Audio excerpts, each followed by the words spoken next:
નમસ્કાર, સ્વાગત છે આપનું. હું છું સમીર. નવા મંત્રીમંડળની શપથવિધિ આવતીકાલે બપોરે 1:30 વાગે યોજાશે. શપથવિધિ બપોરે 1:30 કલાકે યોજાશે.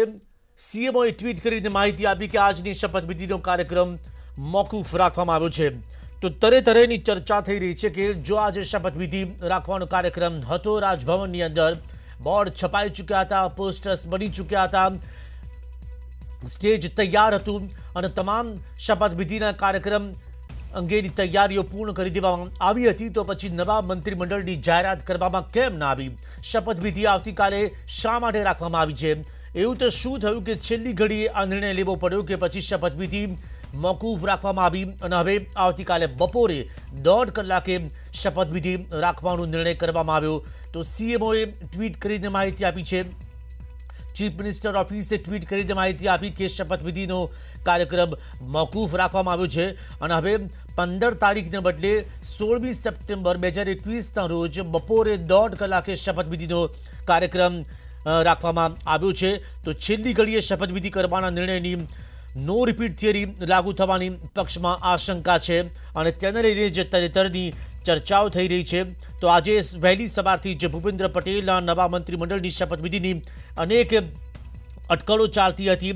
ભાજપના પક્ષ પ્રમુખ CR પાટીલના બંગલે ધારાસભ્યોની અવરજવર જોવા મળતી હતી. ધારાસભ્યો અલગ અલગ પ્રકારના નિવેદન પણ આપતા જોવા મળ્યા હતા કે મુખ્યમંત્રીનો અબાધિત અધિકાર છે અને તેઓ વિવેકપૂર્ણ રીતે પોતાના મંત્રીઓના નામની તેઓ ઘોષણા કરશે. જોકે હવે જ્યારે મંત્રીમંડળની રચના અંગેની જે યાદી હતી તે ટલ્લે ચઢી છે, એટલે કે આવતીકાલે જ્યારે શપથવિધિનો કાર્યક્રમ રાખવામાં આવ્યો છે તો રાજભવનમાં શપથવિધિના પોસ્ટર્સ લગાવી દેવામાં આવ્યા હતા, સ્ટેજ તૈયાર હતું, ફુલહાર આવી ચૂક્યા હતા, તમામ પ્રકારની તૈયારીઓ થઈ ચૂકી હતી, પરંતુ અચાનક જ આ પોસ્ટર્સને હટાવી દેવામાં આવ્યા અને સીએમઓએ ટ્વીટ કરીને માહિતી આપી કે હવે આવતીકાલે યોજાશે શપથવિધિ કાર્યક્રમ. તો સત્તાવાર રીતે આ જાહેરાત કરવામાં આવી છે કે આવતીકાલે ગુરુવારે બપોરે 1:30 વાગે રાજભવનમાં નવા મંત્રીમંડળની શપથવિધિ યોજવામાં આવશે. તો ભાજપના પ્રમુખ CR પાટીલના ઘરે ગણપત વસાવા, ઈશ્વર પરમાર, મોહન કુંડારિયા રવાના થયા હતા. ગણપત વસાવાએ પણ કહ્યું હતું કે અમને કોઈ સૂચના આપી નથી અને અમે બધા જ ભાજપના સૈનિકો છીએ, અમે કાર્યકર્તા છે. ભાજપ પક્ષ જે પણ કોઈ કામ સોંપશે તે કામ કરવા માટે તૈયાર છે. આ પ્રકારનું જે સ્ટીરિયોટાઇપ જે નિવેદન હતું તે તમામ ધારાસભ્યોના મુખેથી સાંભળવા મળ્યું હતું કે અમે ધારાસભ્ય છે અને અમે અમારા કામથી ખુશ છીએ. એ બ્રિજેશ મેરજા હોય કે ગણપત વસાવા હોય કે ઈશ્વર પરમાર હોય, આમ તમામ લોકો આ પ્રકારના નિવેદન આપતા જોવા મળ્યા હતા. તો એ તર્ક ચાલી રહ્યો હતો કે આખરે મંત્રીમંડળનું સ્વરૂપ કયા પ્રકારનું હોઈ શકે છે, તેમાં કેટલા મંત્રીઓનો સમાવેશ કરવામાં આવી શકે છે, જ્ઞાતિગત સમીકરણ કયા પ્રકારનું હોઈ શકે છે, સૌથી વધુ કયા ઝોનમાંથી નેતાઓની પસંદગી થાય છે અને મહિલા મંત્રીઓની જ્યાં સુધી વાત છે તો આ મંત્રીમંડળમાં સિનિયર મંત્રીઓ રહેશે કે નહીં રહે, મહિલા મંત્રીઓને કેટલી સંખ્યામાં રાખવામાં આવશે, તો તે અંગે પણ ચર્ચા કરવામાં આવી હતી. ગુજરાત વિધાનસભામાં કુલ 182 જેટલા ધારાસભ્યો છે, તેમાં 14 મહિલા ધારાસભ્ય છે, તેમાંથી ભાજપના 11 અને કોંગ્રેસના 3 ધારાસભ્યોનો સમાવેશ કરવામાં આવે છે. તો તે અંગે પણ અનેક પ્રકારના તર્ક વિગત ચાલતા હતા કે પાટીદાર સમાજના કેટલા હશે, ઓબીસી, દલિત, આદિવાસી સમાજમાંથી આવતા નેતાઓને સ્થાન આપવામાં આવશે, તો તમામ કુલ કેટલા નેતાઓને સ્થાન આપવામાં આવશે. આમ ભૂપેન્દ્ર પટેલની મુખ્યમંત્રી તરીકે જ્યારે વરણી થઈ ત્યારે તેમના મંત્રીમંડળની અંદર જ્યારે ભાજપના રાષ્ટ્રીય સંગઠન મહામંત્રી BL સંતોષ અને ગુજરાત ભાજપના પ્રભારી ભૂપેન્દ્ર યાદવે પણ જ્યાં મંથન શરૂ કર્યું હતું. કુંવરજી બાવળિયાના સમર્થકોમાં જો કે રોષ જોવા મળ્યો છે કે જસદણથી મોટી સંખ્યામાં સમર્થકો ગાંધીનગર પહોંચ્યા અને મંત્રીમંડળમાંથી પડતા મૂકવાની વાત લઈને સમર્થકો નારાજ થયા છે. તો હવે અલગ અલગ મંત્રીઓ જે છે કે જે ખાસ તો જે કોંગ્રેસમાંથી ભાજપમાં આવ્યા હતા એવા સિનિયર નેતા કુંવરજી બાવળિયા કે જે રૂપાણી સરકારમાં મંત્રીપદ ભોગવતા હતા, તેમના સમર્થકોમાં રોષ જોવા મળ્યો.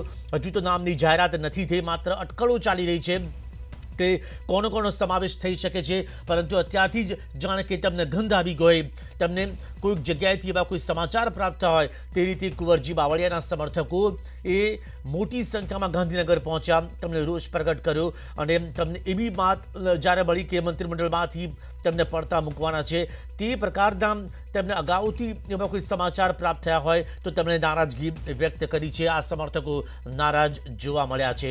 જોકે કુંવરજી બાવળિયા તરફથી એવું કોઈ પ્રકારનું નિવેદન હજી સુધી આવ્યું નથી.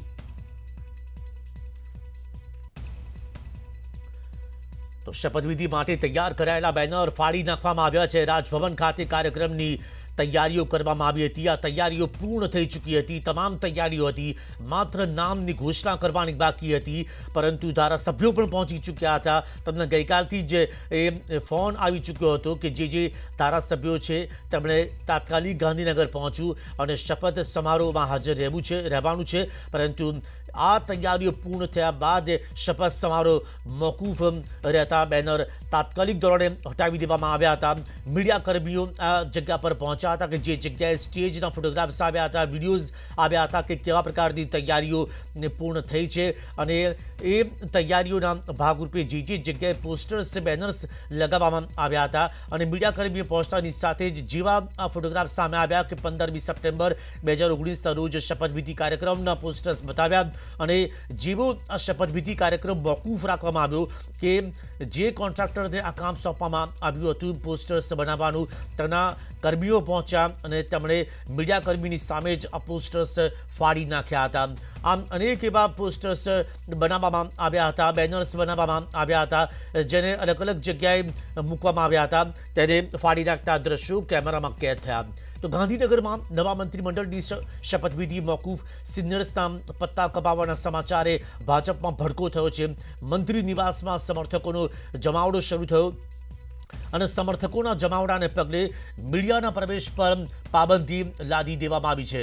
નીતિન પટેલ, પરસોત્તમ સોલંકીના નિવાસ સ્થાને જમાવડો થયો છે. કુંવરજી બાવળિયાના મંત્રી નિવાસ સ્થાને પર જમાવડો જોવા મળ્યો છે.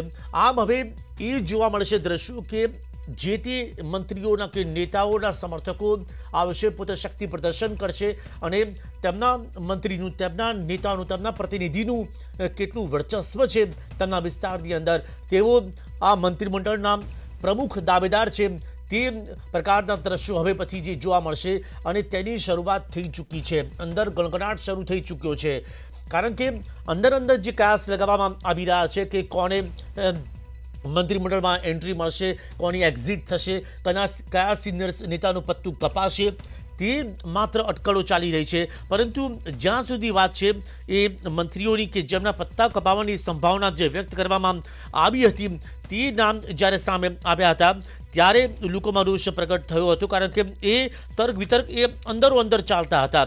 માત્ર તેઓ અંદાજો લગાવતા હતા અને એ અંદાજાને આધારે એ રોષ પ્રગટ થયો હતો અને તેમાં જોવા મળ્યું કે નવી સરકારમાં જે સંભવિત મંત્રીઓના નામ જે સામે આવ્યા તેમાં નીમાબેન આચાર્ય, જગદીશ પટેલ કે જેઓ અમરાઈવાડીમાંથી ભાજપના ધારાસભ્ય તરીકે ચૂંટાઈને આવ્યા છે, ડીસાના શશિકાંત પંડ્યા, વિસનગરના ઋષિકેશ પટેલ, પ્રાંતિજના ગજેન્દ્રસિંહ પરમાર, ગોવિંદ પટેલ, આરસી મકવાણા, આ તમામ નામો ચર્ચામાં છે.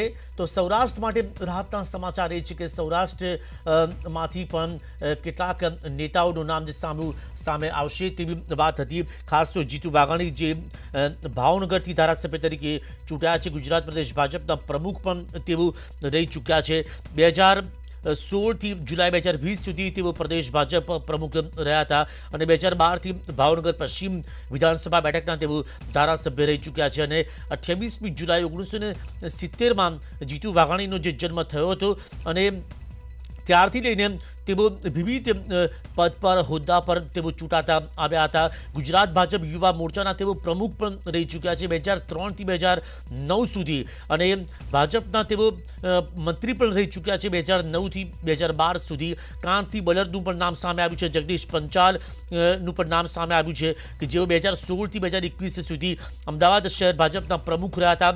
આ યાદીમાં શશિકાંત પંડ્યાનું પણ નામ સામે આવ્યું હતું. ટૂંકમાં આ નામો ના એ ચર્ચામાં આવ્યા હતા કે આટલા નેતાઓ છે તેઓ રેસમાં છે, તે સૌથી વધુ તેમના નામ ચર્ચાઈ રહ્યા છે. કુંવરભાઈ ડિંડોરનું નામ સામે આવ્યું હતું, આત્મારામ પરમાર, ડૉક્ટર નીમાબેન આચાર્યનું પણ નામ સામે આવ્યું હતું. તો આવા અનેક મંત્રીઓના નામ સામે આવ્યા છે. પાડીના કનુભાઈ દેસાઈ છે, ગણદેવીના નરેશ પટેલ, મહુવાના મોહનભાઈ ઢોડિયા છે, સંગીતા પાટીલ કે જેઓ સુરતના છે, સી.આર. પાટીલના તેઓ નજીક ગણાય છે, તેઓ મરાઠી સમાજમાં તેઓ સારું એવું વર્ચસ્વ ધરાવે છે. તો આ નામોની સાથોસાથ દુષ્યંત પટેલ કે જેઓ ભરૂચના નેતા છે, યુવા નેતા છે, તેમનું નામ પણ સામે આવ્યું હતું. પ્રદ્યુમનસિંહ જાડેજાનું નામ સામે આવ્યું હતું. ડાંગના ધારાસભ્ય વિજય પટેલનું પણ નામ સામે આવ્યું હતું. એટલે કે ચર્ચામાં આ નામો પ્રમુખ ધોરણે રહેલા છે. તો હાલ તો કુંવરજી બાવળિયા હોય, નીતિન પટેલ હોય, પરસોત્તમ સોલંકી હોય, મંત્રી નિવાસ સ્થાને એ લોકોનો જમાવડો થયો છે. જેવા એ દ્રશ્યો અમારી પાસે આવશે તે આપને બતાવીશું. હાલ તો આ બે દ્રશ્યો જોઈ રહ્યા છો આપ કે એ પોસ્ટર્સ ફાડી નાખવામાં આવી રહ્યા છે કે જેમાં શપથવિધિનો કાર્યક્રમ આજના દિવસે રાખવામાં આવ્યો હતો. બધા જ નેતાઓ ખુશ છે અને ભારતીય જનતા પાર્ટીનું શીર્ષ નેતૃત્વ જે કંઈ સૂચના આપશે એનું પાલન ભારતીય જનતા પાર્ટીના સૈનિક તરીકે મંત્રીશ્રી હોય કે ધારાસભ્યશ્રી હોય, બધા લોકો ભારતીય જનતા પાર્ટીના સૈનિક તરીકે જે સૂચના મળશે, જે કામગીરી સોંપવામાં આવશે એ તમામ સૈનિકો કરશે. તો સૈનિક તરીકે તેઓ કામ કરશે અને તમામ ધારાસભ્યો કહી રહ્યા છે કે અમે અદના કાર્યકર્તા છે અને પાર્ટી જે પણ કોઈ હુકમ કરશે તેનો તેઓ માત્ર અમલ કરશે. એ સમય છે વિરામનો. તો રાજકારણની એટલે કે મંત્રીમંડળની તો ચર્ચા કરી, પરંતુ હવે વાત અન્ય સમાચારની કરીશું. સૌરાષ્ટ્ર માટે રાહતના સમાચાર. સૌરાષ્ટ્રમાંથી રેડ એલર્ટની આગાહી હટાવી દેવામાં આવી છે. રાજકોટ, જૂનાગઢ, વલસાડમાંથી રેડ એલર્ટ હટાવવામાં આવ્યું છે. અતિ ભારે વરસાદમાંથી હવે ભારે વરસાદ રહેશે. તો ઓડિશાથી આવતી વરસાદની સિસ્ટમ ફંટાઈ અને આગામી 3 દિવસ કેટલાક વિસ્તારોમાં ભારેથી અતિ ભારે વરસાદ રહેશે. પરંતુ સૌરાષ્ટ્રમાં માટે જે રેડ એલર્ટ જે આપવામાં આવ્યું હતું તે હવામાન વિભાગે સૌરાષ્ટ્રમાંથી રેડ એલર્ટ હટાવી દીધું છે. તે આગાહી હટાવી દેવામાં આવી છે. સૌરાષ્ટ્રમાંથી એટલે કે રાજકોટ, જૂનાગઢ, વલસાડમાં રેડ એલર્ટ હટાવવામાં આવ્યું છે, જ્યાં અતિ ભારે વરસાદની આગાહી કરવામાં આવી હતી. એટલે કે અતિથી અતિ ભારે વરસાદની આગાહી કરવામાં આવી હતી, પરંતુ હવે રેડ એલર્ટ હટાવી દેવામાં આવ્યું છે. बारिश रहेगा, अगले 5 दिन में भी बारिश रहेगा. अगले 3 दिन में मोस्टली वाइड स्प्रेड रेन रहेगा, लेकिन भारी से अति भारी बारिश मोस्टली साउथ गुजरात और सौराष्ट्र में रह सकता है. जैसे सूरत, भरूच, तापी, नवसारी, भावनगर, गिर सोमनाथ, अमरेली, सारे जगह में हेवी टू वेरी भी रह सकता है और कहीं कहीं जगहों में आइसोलेटेड हेवी भी रहने का संभावना है. मोस्टली आज और कल हेवी टू वेरी भी रहेगा. परसों आइसोलेटेड हेवी हो सकता है गुजरात रीजन में, लेकिन सौराष्ट्र कच्छ में बारिश कम हो जाएगा. उसका बाद और फर्दर बारिश कम हो जाएगा. अभी जो हमारा एक सर्कुलेशन है साउथ गुजरात में और मानसून ट्रफ भी अमरेली और बड़ोदरा हो के पास हो रहा है, वो दोनों सिस्टम के कारण से बारिश मिलेगी गुजरात में. अभी 20% डेफिशिएंट है गुजरात स्टेट आज ए होल, और भी कवर अप होने का संभावना है. अहमदाबाद में क्या रहेगा मैम? अहमदाबाद में ऐसे ही लाइट टू मॉडरेट रेन रहेगा, लेकिन साउथ अहमदाबाद में हो सकता है आइसोलेटेड हेवी हो सकता है. मैम कई जगह पर रेड अलर्ट दिया हुआ है? अभी नहीं, कहीं जगह में रेड अलर्ट नहीं है. वो सिस्टम अभी जो उड़ीसा वाला सिस्टम जो अभी फिलहाल वेलमार्क लो प्रेशर एरिया है, वो northern part of east MP का ऊपर है. मोस्टली वो नॉर्थ का तरफ उसका मूवमेंट है, जिसकी वजह से गुजरात में उसका इम्पैक्ट रहेगा, लेकिन ज़्यादा नहीं रहेगा. આ તરફ જામનગરમાં પૂર બાદની સ્થિતિ કે જેમાં પાણી ઓસર્યા પણ મુશ્કેલી યથાવત છે. ઘરોમાં જામ્યા છે કાદવના થર અને ઠેર ઠેર આ પ્રકારની સ્થિતિ જોવા મળી રહી છે, કારણ કે વરસાદ જ એટલી માત્રામાં પડ્યો હતો કે લોકોના ઘરની અંદર કાદવ ઘૂસી આવ્યા હતા। વરસાદના પાણીની સાથોસાથ કારણ કે નદી જેવો પ્રવાહ હતો। ગામડાઓના શેરીઓમાંથી એ ગલીઓમાંથી જ્યારે વરસાદી પાણી વહેતું હતું ત્યારે અનેક ઘરોની અંદર પાણી ઘૂસી ગયા હતા। કાચા મકાનોને સૌથી વધુ અસર થઈ છે। લોકો તેમના ઘરના ધાબા ઉપર ચડી ગયા હતા। જે વિસ્તારમાં ઊંચાણવાળા જે વિસ્તાર હતા તેઓ સુરક્ષિત સ્થળ પર પહોંચી ચૂક્યા હતા। પરંતુ આ એ घर है कोंसा गाम जामनगर कोंसा गाम है कि ज्यां पानी ओसर्या बाद मुश्केली बहार आई है कादवना स्वरूप में। जामनगरનું कुंजा गाम के ज्यां भारे ताराजीना दृश्यो जोवा मळ्या हता। हाल अमे कुंजा गामनी जे प्राथमिक शाळा कही शकाय आंगणवाड़ी केन्द्र जेने बनाववामां आव्युं छे तेनी परिस्थिति जोई शको છો। आ लगभग અહીં 7 થી 8 ફૂટ જેટલું પાણી ભરાઈ ગયું હતું અને જે પાણી વિસરી ગયા બાદના જે આપ દ્રશ્ય જોઈ શકો છો અહીં કાદવ નો જમાવડો જોવા મળી રહ્યો છે। હાલમાં સાફ સફાઈ પણ ચાલી રહી છે।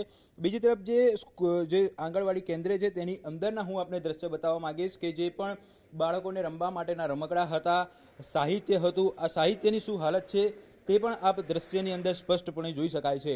તમામ રમકડાઓ છે, સાહિત્ય છે તે પાણીની અંદર ગરકાવ થઈ ગયા હતા અને ત્યારબાદની જે પરિસ્થિતિ છે તે સ્પષ્ટપણે અહીં જોઈ શકાય છે। કાદવ કિચડના પણ અહીં થર જોવા મળી રહ્યા છે કારણ કે આ જે ગામની અંદર અચાનક જ જે પાણીનો પ્રવાહ આવ્યો હતો અને લગભગ સમગ્ર ગામ 7 થી 8 ફૂટ પાણીની અંદર ગરકાવ થઈ ગયું હતું। જો કે પાણી ઓસરી ગયા બાદ હાલમાં અહીં સાફ સફાઈ કરવામાં આવી રહી છે। રોગચાળાની ભીતિ ગામજનોને સતાઈ રહી છે એટલા માટે અહીં સાફ સફાઈ કરવામાં આવી રહી છે। જે ગામના સ્થાનિક રહેવાસીઓ છે તેમના દ્વારા આ સાફ સફાઈનું અભિયાન હાલમાં શરૂ કરી દેવામાં આવ્યું છે કારણ કે ક્યાંક ને ક્યાંક આ જે ગામવાસીઓ છે તેઓને હજી પણ રોગચાળાની જે સ્થિતિ છે તે ન સર્જાય તે માટે તેઓ સતર્ક થઈ ગયા છે અને ભીતિ સતાવી રહી છે કારણ કે આપ જોઈ શકો છો આજે રૂમની હાલત પણ કયા પ્રકારની છે તે પણ જોઈ શકાય છે। તેના પરથી જ અંદાજ લગાવી શકાય છે કે અહીંયા પરિસ્થિતિ શું હશે। જે રીતે પાણીનો પ્રવાહ આવ્યો હતો તેમાં જે માટી છે તે પણ તણાઈ આવી હતી અને માટીના થર પણ જોઈ શકાય છે કારણ કે लगभग 7 થી 8 ફૂટ જેટલું પાણી છે તે આ શાળાની અંદર ઘૂસી ગયું હતું। હાલમાં તો ગામવાસીઓ દ્વારા આ જે સમગ્ર ગામની અંદર સફાઈ પણ કરવામાં આવી રહી છે કારણ કે રોગચાળો ન ફેલાઈ શકે તે માટે તેઓ સતર્ક થઈ ગયા છે। કેમેરામેન હરીશ શર્મા સાથે ઋત્વિજ સોની, ન્યૂઝ 18 ગુજરાતી, જામનગર। कोरोना महामारी थी बचवानो एकमात्र प्रभावी उपाय है रसीकरण। अनाज कारण है कि सरकार वारंवार लोगों ने रसी लेवानो आग्रह करी रही है। मध्यप्रदेशना अनेक जिल्लाओं पण 100% रसीकरणना टार्गेटनी नजीक है। होशंगाबाद जिल्लो पण तेमांथी एक है। परंतु आ टार्गेट एचीव करवानी पाछळ केवो संघर्ष रह्यो छे तमारे जरूर जोवुं जोईए।